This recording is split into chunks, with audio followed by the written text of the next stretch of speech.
민사재판에서 돈을 빌려주고 받지 못해서 진행하는 대여금 청구 소송에서 피고는 돈을 빌려가지 않았다고 주장하고 원고는 돈을 빌려주었다고 주장하면 대립하는 주장에 대한 입증 책임은 원고가 지는데 이때 입증을 하지 못해서 패소하는 경우가 허다하다. 100명의 증인보다 한 장의 문서가 더욱 큰 증거력을 갖는다는 사실을 기억하자. 계약할 때 반드시 문서로만 작성하는 건 아니지 않습니까? 이제 구두계약도 보면 이제 계약이 유효하죠. 그죠? 유효하죠. 계약이 상당히 유효한데. 근데 보면 이제 구두계약을 하지 않습니까? 그럼 보면 이제 계약이 이행이 서로 이제 완전히 이행돼야 되는데 상대방이 계약을 이행하지 않는 경우가 발생될 수 있죠. 자, 그렇게 됐을 때 보면 이제 채권자 입장에서는 그걸 계약을 이행을 청구하기 위해서 보면 이제 법원에 그죠? 의존할 수밖에 없지 않습니까? 법에 의존할 수밖에 없는데 그렇게 들어가게 되면 이제 상대방이 그걸 갖다가 이제 잘 기억나지 않는다. 그런 일이 없다. 그런 일이 발생할 수 있지 않습니까? 이제 그렇게 되면 결국에 그걸 갖다 보면 청구하는 채권자 원고 입장에서 보면 다 입증을 다 해야 되잖아요. 굉장히 어렵죠. 그래서 보면 그런 것 같아요. 근데 저희가 계약서 그죠? 문서로 계약서 쓰니까 제일 좋겠죠. 근데 간혹 보면 모든 계약이 그런 건 아니에요.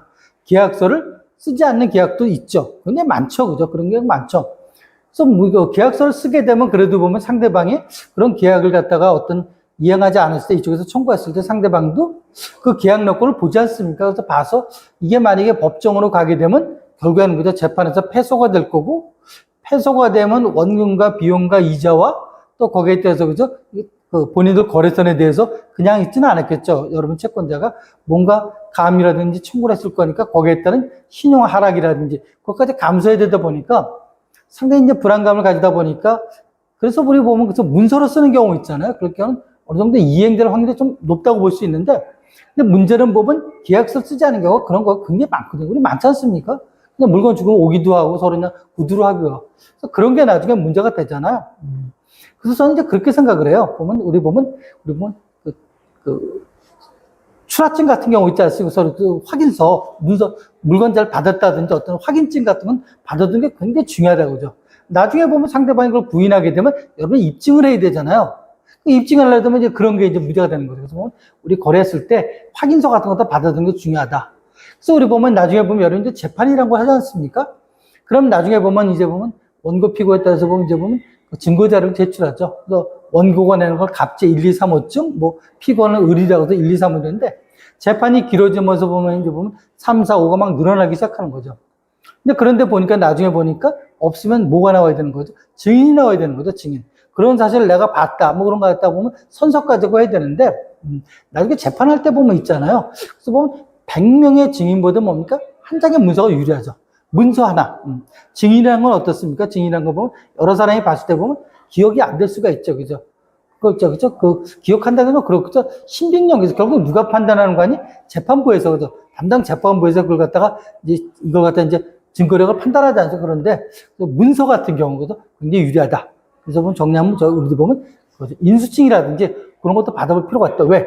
모든 계약서를 갖다 계약서 쓸 수가 없지 않습니까? 또 여러분의 계약서를 쓸 수 있는 그죠? 그걸 요구할 수는 위치가 안 될 수가 있죠. 그렇다고 해서 그것도 없다 그러면 나중에 보면 상대방이 그런 거 부인한다. 참 애먹죠. 근데 여러분이 그 물건 팔아도 1,000원 팔았는데 100원이 남는다. 근데 100원이 남는다 그렇게. 근데 그 100원을 갖다가 그런 사람한테 물려서 못 받게 된다고 하면 얼마를 더 파셔야 돼요? 10% 이기니까 1,000원을 더 파셔야 되는 거죠. 말이 1,000원을 더 팔지, 1,000원을 팔기 위해서는 또 새로운 그죠? 고객을 또 만나야 되니까 그만큼 어려워지는 거니까 처음부터 그런 것 같아요. 처음부터 보면 악성, 그죠? 될 수 있는 거 미리 미연에 막는 게 좋고, 계약서를 내가 쓰자고 할 수도 없고, 그런 계약서를 만들 수도 없는 그런 경우 많이 있잖아요. 우리 많죠. 그죠? 이런 경우 같은 우리가 인수증이라든지 뭔가 확인서를 받아두는 게 굉장히 중요하다는 거.